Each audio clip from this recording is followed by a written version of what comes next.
Welcome back, everyone. And our next speaker for today is Laura McHenry. She's a Vice President of Marketing and EMEA at Telium UK. Laura is a B2B marketing technology specialist with over 20 years of experience in the industry. She has an extensive knowledge of massive opportunities out there for B2C brands. As a VP of Marketing for the global marketing technology company Telium, that specializes in connecting your data so you can connect to your customers. Laura will now talk about shining a bright light on success with customer data. This is exactly what all the previous discussions were leading to. So, welcome, Laura, and over to you. Laura, are you here? I think you for the intro, and thank you for choosing to join me today at Martech Vibe, where we're going to talk about how shining a bright light on your customer data can drive success, increase conversion, and increased revenue across the board. My name is Laura McHenry. I'm Vice President of Marketing in EMEA for Telium, and I'm really delighted to spend 15 short minutes with you today talking about something I'm incredibly passionate about. 15 minutes is not a lot of time. So if you get to the point after this and you've got more questions, you've got something else you want to ask, there's something you want to say, reach out to me. My email address is there. Reach out to me on LinkedIn or pop by our virtual booth and talk to some of the brilliant guys at Telium. We'll be happy to give you some more information. Now, let's get into it. As we all know, customer experience lines are blurring. What do I mean by that? I mean that some brands are really delivering a standout level of customization and customer experience. They're really getting very close to that feeling of one-to-one personalization. They're really delivering an experience that's special. And because customers are becoming acclimatized to this level of brilliant customer experience, poor customer experience that a couple of years ago maybe wouldn't have been that noticeable, wouldn't have been that much of a thing, are really starting in comparison to stand out. What am I talking about? Things like a company not being aware that you've spoken to their call center staff with a complaint, and then the next day you receive a marketing email pushing a product that you've had to send back because it was faulty. I'm talking about that kind of thing that still happens. And the reason it happens is because the data is not tied up and you don't see an accurate perspective, an accurate view of your customer through all of their multitudinous engagements with your brand. And that's what we're going to talk about today, because 91% of customers are more likely to shop with brands providing offers and recommendations that are relevant to them. I'm not talking about personalization and recommendations in terms of, dear Laura.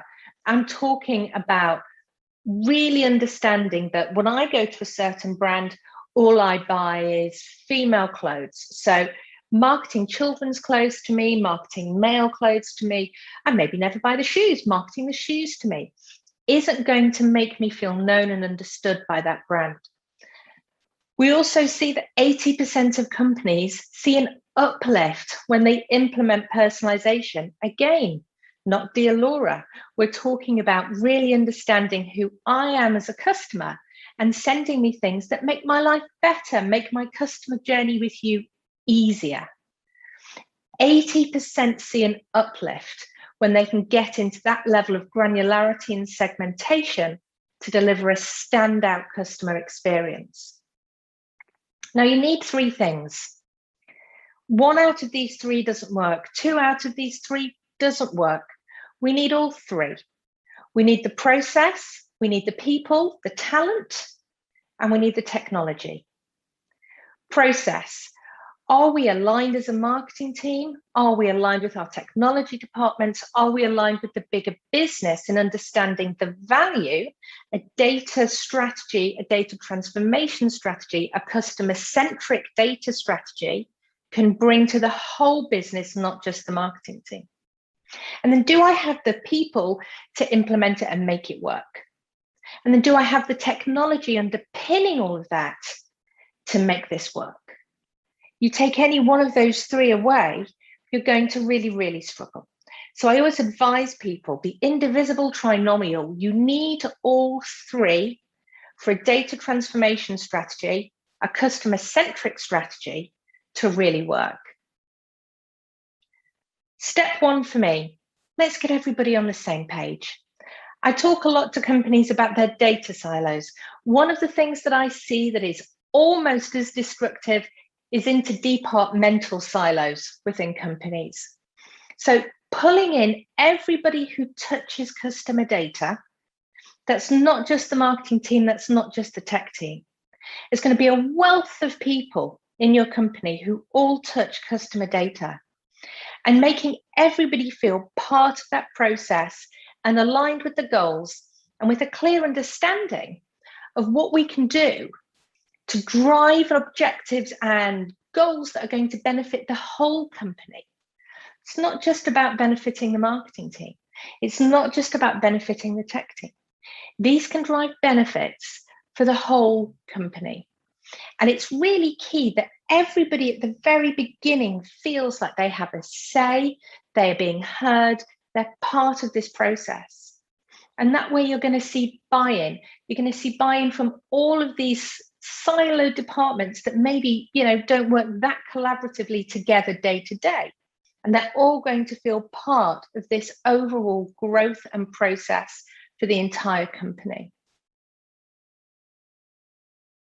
This was really interesting for us. Partina, they did exactly what I've just talked about.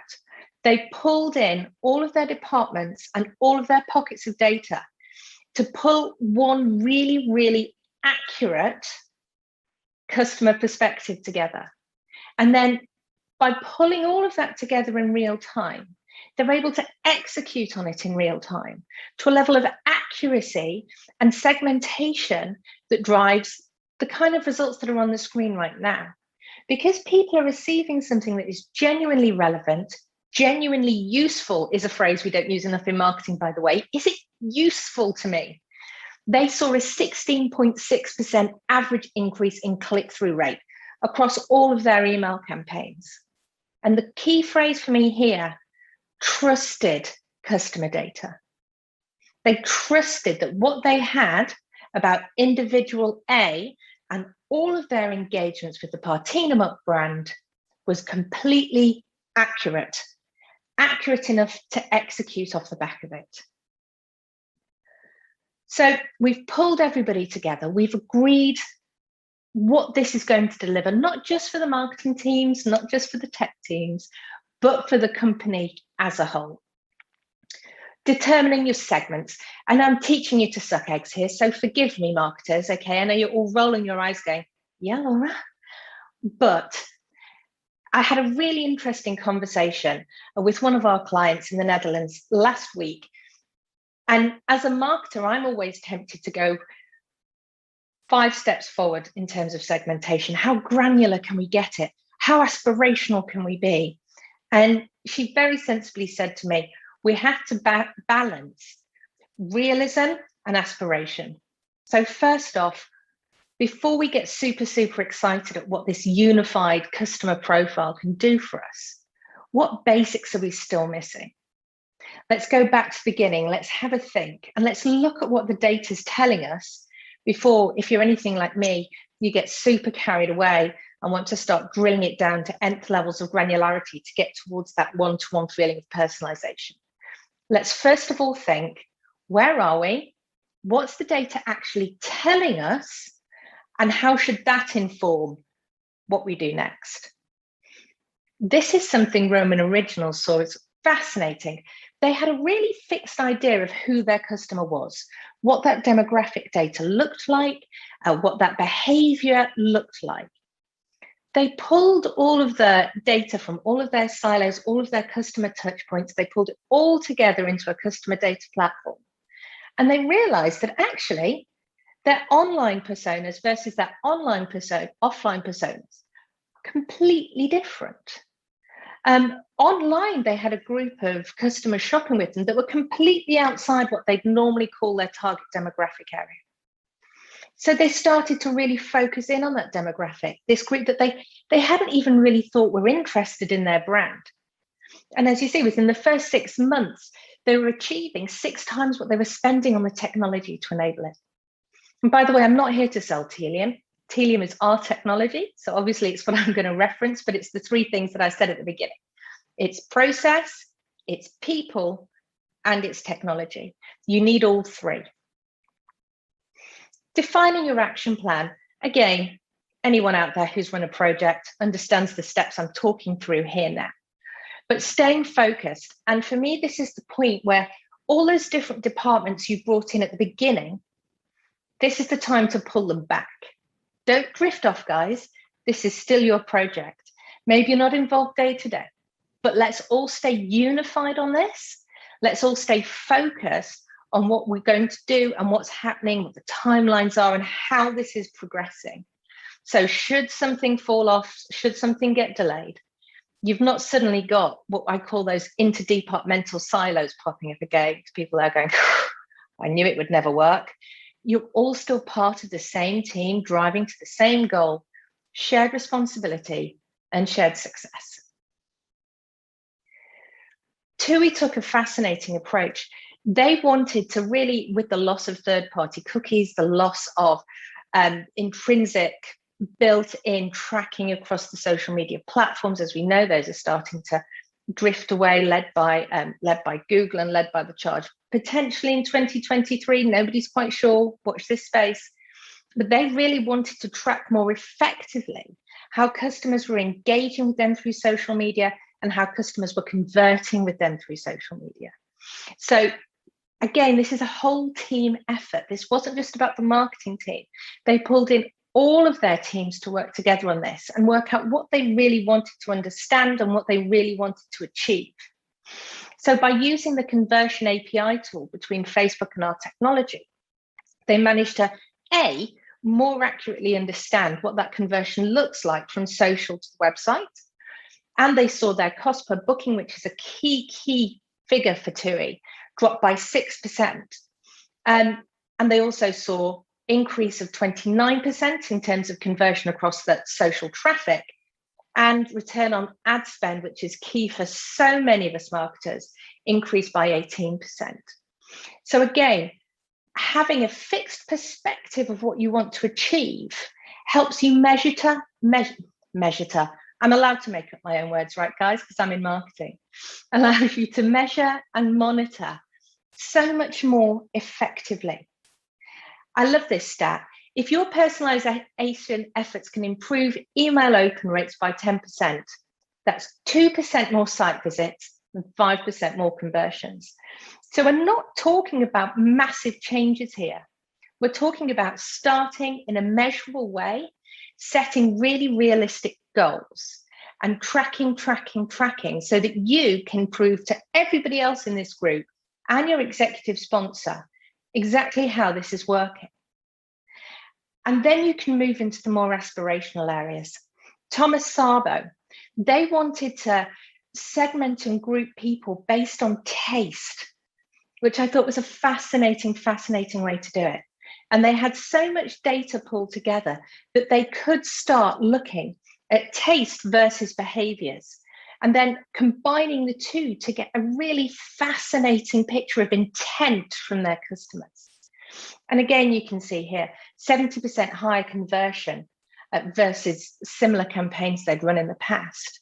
So you can start small by getting better social tracking, better ad spend, better understanding, sending better emails. But then you can move into the more aspirational world of tracking things and monitoring things and making judgments on things like taste, which is so hard, but so pivotal in the world of retail. So I want to wrap up by saying, don't forget 3 key things for me: people, process, technology. You want all 3 to be in place if you're going to deliver a digital transformation that really lifts the customer experience with your brand. Don't be the brand that people roll their eyes at. Don't make it hard for people to spend money with you. I wish you all a very great day. Thank you so much for joining me. It's been an absolute pleasure. Take care. I'll see you soon. Thank you so much, Laura. Your session shared quite a roadmap, which I'm sure will help our audience meet their ambitious marketing goals and plans for 2022.